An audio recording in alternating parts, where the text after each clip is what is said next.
Did you ever think a small West African nation could shake up the entire world? Well, buckle up, because Burkina Faso is doing just that. While the West scrambles with chaos and power struggles, this tiny country is quietly building something massive that could rewrite Africa's future. And trust me, you won't believe what's coming next. Could Burkina Faso be the key to Africa's rise? And is the West secretly freaking out about it? Let's dive in and find out. Burkina Faso's Renaissance, a new era for Africa. Under the bold leadership of President Ibrahim Traoré, Burkina Faso isn't just building any ordinary city. Nope, they're planning something extraordinary. This new city is about more than infrastructure. It's a declaration to the world, particularly the West. It's Burkina Faso's way of saying, we don't need your validation, your money, or your influence anymore. For far too long, Africa has been seen as a land to exploit, whether it's gold, oil, or even people. The West has always had a vested interest in Africa's resources. Remember when former U.S. President George W. Bush awkwardly referred to Africa as a nation? Or when Donald Trump made rude comments about African countries? These weren't just casual mistakes. They reflected the West's long-standing attitude that Africa is nothing more than a resource pit. But here's the twist: that outdated view is fading fast. Burkina Faso's new Renaissance city isn't just a collection of buildings. It's a bold message that Africa is no longer sitting on the sidelines, waiting for permission or approval. This city represents African ambition, independence, and defiance. And it's sending one clear message: Africa is ready to claim its place on the world stage. The West's control is crumbling. To really understand why Renaissance City is such a big deal, we need to look at the history of how the West has dominated Africa for centuries. Europe and America built much of their wealth by taking advantage of African resources. First through colonialism, and then through neocolonialism, systems designed to keep African countries dependent on the West. Many African nations were trapped in a cycle of poverty and debt, with little control over their own futures. But the world is changing, and the West isn't as powerful as it used to be. Brexit has left the UK in a weaker position, and the US is facing political chaos on all sides. Corruption, economic instability, and political division are making it hard for Western nations to maintain the dominance they once had. Meanwhile, African leaders like Traoré are guiding their countries toward true independence, and they're doing it without Western handouts. Renaissance City isn't just about building homes, it's about rewriting Africa's story. While the West grapples with its own problems, Burkina Faso is focused on building a future where Africa stands tall, without relying on Western control or money. Renaissance City. So, what exactly is Renaissance City? It's not just a city, it's a powerful statement. President Traoré has promised 50,000 new homes as part of this ambitious project, but it's about way more than just housing. Africa is no longer begging for scraps from the West. Instead, it's setting its own table. And here's the most impressive part: Renaissance City isn't being funded by foreign aid or loans with those pesky strings attached. Burkina Faso is using its own resources, its own labor, and its own vision. This marks a huge shift from the past, where African countries were often lured into flashy development projects financed by institutions like the World Bank or IMF. Those deals often left countries buried in debt with little to show for it. Now, Burkina Faso is breaking free from that cycle. The Renaissance City project represents a new mindset, a future where Africa calls the shots.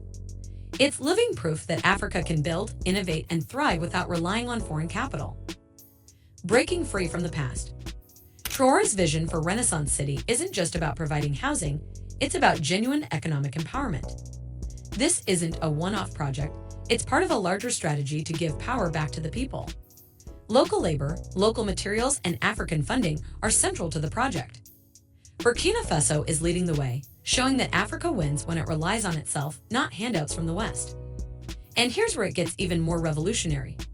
Renaissance City isn't just about economic progress, it's about sovereignty. It's a bold declaration that Africa doesn't need to beg for foreign aid or get trapped in never-ending debt. It's Africa proving that it can stand on its own, and the West doesn't know how to handle it. The West is nervous. As Renaissance City rises, don't be surprised if Western media tries to downplay its importance. They might label it just another African project, or secretly hope it fails. But deep down, the West knows nothing scares them more than a self-reliant Africa, an Africa that doesn't need their approval or aid. For decades, the West's dominance was built on a shaky illusion of control, an illusion that is now falling apart. Western nations used financial systems, military power, and diplomacy to maintain their grip on the world. But as Africa starts to rise, that grip is loosening fast. Renaissance City is proof that times are changing. Burkina Faso's bold move will likely inspire other African nations to follow suit. And while the West struggles with its internal issues, Africa is laying the groundwork for a bright, independent future. Economic freedom. The economic impact of Renaissance City is hard to overstate. Sure, it's about housing, but it's also about jobs, innovation, and creating a self-sustaining economy. Traoré's vision goes beyond putting people in homes. It's about empowering them to build a future that belongs to Africa, not foreign investors. For far too long, African countries have been stuck in deals with Western financial institutions, borrowing money under conditions that made it nearly impossible to grow. But Traoré is turning that model on its head. He understands that true economic growth comes from within, not from foreign aid or loans that come with a list of demands. This project, with its focus on local resources and African funding, embodies this new way of thinking. By keeping the benefits of development within its own borders, Burkina Faso is rejecting the old Western model of sweeping in, extracting profits, and leaving behind debt. And the West? They can't compete with this new vision because it goes against everything they've stood for. A sustainable future for Africa. Let's talk about sustainability. The West loves to lecture about the importance of going green, but their actions in Africa haven't always matched their words.